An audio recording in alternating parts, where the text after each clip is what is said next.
Hello student, welcome to my another video. और आज day second है और आज हम सॉल्व कर रहे हैं 1.2 एक्सरसाइज।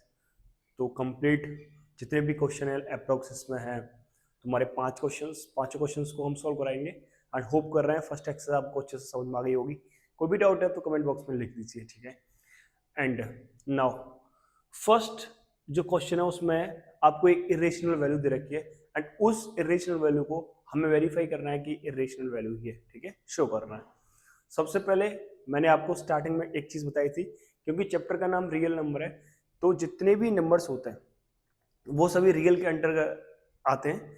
और टू टाइप के रियल नंबर्स होते हैं, या तो रेशनल होगा या फिर इरेशनल होगा, ठीक है।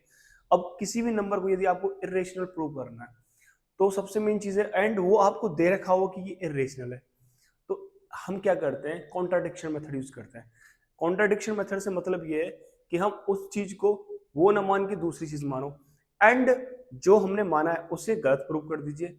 जब वो गलत प्रूव हो जाएगा तो वो सेकंड वाली चीज ही बचेगी, यानी कि जैसे आपने किसी भी नंबर को रेशनल माना है एंड वो प्रूव कर दिया कि ये रेशनल नहीं है, क्योंकि रेशनल तो है ही नहीं वो, तो वो क्या होगा, रेशनल ही होगा, ठीक है। तो इसमें कॉन्ट्राडिक्शन मेथड यूज करते हैं। मैंने आपसे स्टार्टिंग में ही बोला है कि मेरी वीडियोस थोड़ी सी लेंथी हो सकती है, क्योंकि मैं आपको पूरा का पूरा कंक्लूजन, जो भी आपकी डेफिनेशंस हैं, जो भी इंपॉर्टेंट पॉइंट है, टॉपिक है, वो क्लियर करता हूँ। तो प्लीज बोरिंग फील मत करना, आप इंटरेस्ट के साथ देखिए, कंप्लीट वीडियो देखिए, आपको कोई भी लॉस नहीं होगा एंड अच्छे से आपको समझ में आएगी, ठीक है। नाउ अब स्टार्ट करते हैं हम अपने क्वेश्चंस को। देखो क्वेश्चन नंबर फर्स्ट में √5 को प्रूव करना है इरेशनल है, ठीक है। तो यहां पे क्या करेंगे, जब मैं सॉल्यूशन कर रहा हूं बेटा, लेट कर लेते हैं, लेट √5 इज रेशनल। हमने √5 को क्या कर दिया है, रेशनल प्रूफ लेट कर लिया, ठीक है। अब आपको पता है कि रेशनल नंबर्स किस तरीके से होते हैं, तो यहां लिखेंगे √5 is equal to a upon b, and bracket में लिख दीजिए where a and b are coprime integer, coprime integer, ठीक है। एंड यहाँ पे b नॉट इक्वल टू होना चाहिए 0 के, ठीक है। नहीं तो यदि b की वैल्यू 0 हो जाएगी तो वो नॉट डिफाइन हो जाएगा, इसलिए, ठीक है। एंड यहाँ पे मैंने ये चीज क्यों मानी है वो अच्छे से समझिए, ठीक है। a एंड b को को प्राइम नंबर्स क्यों माना है, को प्राइम इंटीजर क्यों माना है। देखो सबसे पहले यहाँ एक चीज क्लियर समझ लीजिए कि को प्राइम नंबर्स होते क्या है।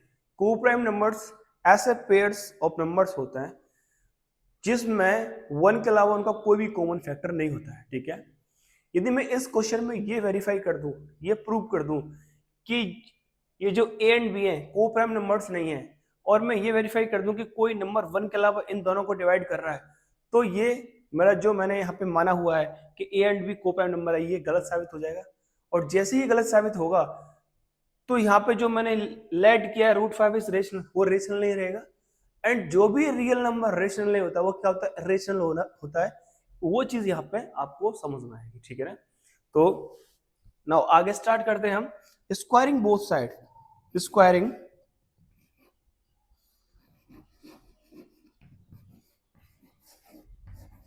Both side. तो √5 का square is equal to a का स्क्वायर अपॉन b का स्क्वायर, ठीक है। दोनों तरफ स्क्वायर कर दिया हमने। √5 का स्क्वायर क्या होता है बेटा, 5 is equal to a square upon b square, ठीक है। तो b square is equal to क्या हो जाएगा, क्रॉस मल्टीप्लाई किया इसका इधर मल्टीप्लाई, इसका नीचे मल्टीप्लाई, a स्क्वायर अपॉन 5, इसे इक्वेशन फर्स्ट मान लो, ठीक है। अब आगे करते हैं, ठीक है। फ्रॉम फर्स्ट से हम क्या देख रहे हैं यहाँ पे, फ्रॉम फर्स्ट से कि ये जो 5 है ना वो a स्क्वायर को क्या कर रहा है, डिवाइड कर रहा है बेटा। तो लिख देंगे वही चीज, फ्रॉम फर्स्ट से 5 डिवाइड a स्क्वायर, ठीक है। सो इट ऑल्सो डिवाइड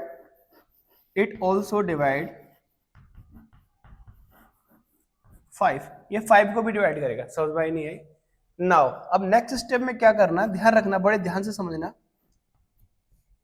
कि आपने अब एक चीज प्रूव कर दी कि ये जो 5 है वो ए स्क्वायर को भी डिवाइड कर रहा है और 1 को भी डिवाइड कर रहा है।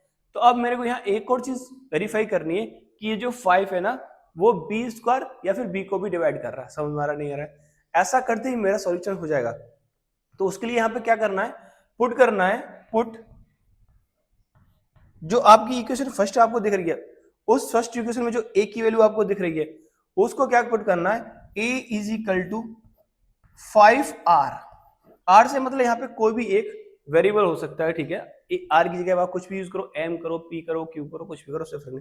पर यहाँ पे ध्यान रखना है ये जो पॉइंट है सबसे इंपॉर्टेंट है।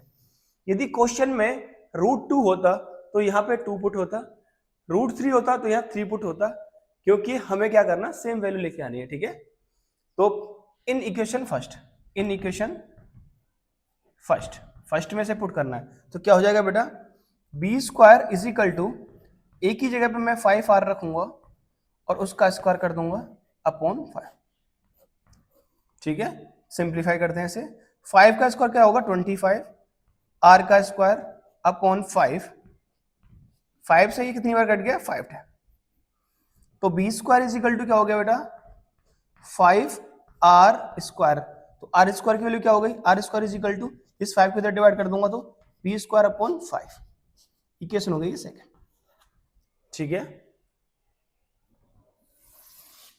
यहां तक समझ में आ गया अच्छे से कि ये जो आर स्क्वायर है किसके बराबर हो गई, बी स्क्वायर अपॉन 5 की। तो अब इक्वेशन सेकंड से ये जो 5 है वो बी स्क्वायर को भी डिवाइड कर रहा है, ठीक है। तो यहां लिखेंगे फ्रॉम सेकंड से 5 डिवाइड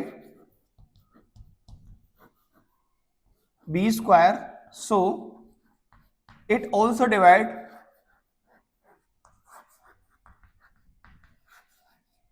डिवाइड बी, ठीक है। समझ में आया नहीं आया? अब नाउ यहां पे फ्रॉम फर्स्ट एंड सेकंड से, फ्रॉम फर्स्ट एंड सेकंड से आप क्या देख रहे हो कि जो 5 है वो b को भी डिवाइड कर रहा है और ये जो 5 है वो a को भी डिवाइड कर रहा है, ठीक है। तो फ्रॉम फर्स्ट एंड सेकंड से 5 divide both a and b, दोनों को डिवाइड कर रहा है। अब जब 5 डिवाइड कर रहा है a एंड b को, तो इसका मतलब ये को प्राइम नंबर्स नहीं रहे, तो क्या लिखेंगे, हेंस इट इज नॉट को प्राइम, ठीक है। इसलिए क्या रहे, को प्राइम नहीं हुए, तो देयरफॉर, ठीक है, इट ऑल्सो नॉट रेशनल, इसीलिए रेशनल भी नहीं हुए, ठीक है। हेंस इसीलिए √5 इज इरेशनल। √5 क्या होगा बेटा, इरेशनल वैल्यू। समझ में आया नहीं आया? बहुत ही सिंपल वे में आपको समझाया है, ठीक है। एंड यहां पे दो चीज ध्यान रखना है, ये क्योंकि इंपॉर्टेंट क्वेश्चन है, आता है मोस्ट ऑफ द टाइम्स आता है। तो सबसे पहले हमने यहाँ पे कंडीशन यूज करी है कि जो चीज हमसे पूछा गया है कि इरेशनल प्रूव करो, तो उसके अगेंस्ट में हमने उस वैल्यू को रेशनल माना है। रेशनल में हमने एक कंडीशन दी है कि जो a एंड b है वो कोप्राइम इंटीजर्स हैं, एंड कोप्राइम की कंडीशन क्या होती है कि जो दो पेयर्स, एक पेयर होता है, उस पेयर में जो दो नंबर होते हैं उनका कोई भी कॉमन फैक्टर नहीं होता 1 के अलावा। तो हमने यहाँ पे एक नंबर्स ऐसा फाइंड किया है जो कि दोनों को डिवाइड कर रहा है 1 के अलावा। तो ये हमारा सिस्टम गलत हो गया। जब गलत हो गया तो रियल नंबर 2 टाइप्स के होते हैं, एक रेशनल और दूसरा इरेशनल। जब ये रेशनल नहीं है तो क्या होगा, इरेशनल होगा। समझ में आया? होप कर रहा हूँ बहुत अच्छे तरीके से आपको समझ में आया होगा। पूरी वीडियो में मैं हर क्वेश्चन को आपको समझाऊंगा। मेरी वीडियो लेंथी हो सकती है बट इंफॉर्मेटिव होगी, एंड होप कर रहा हूँ आप उसे इंजॉय कर रहे हो।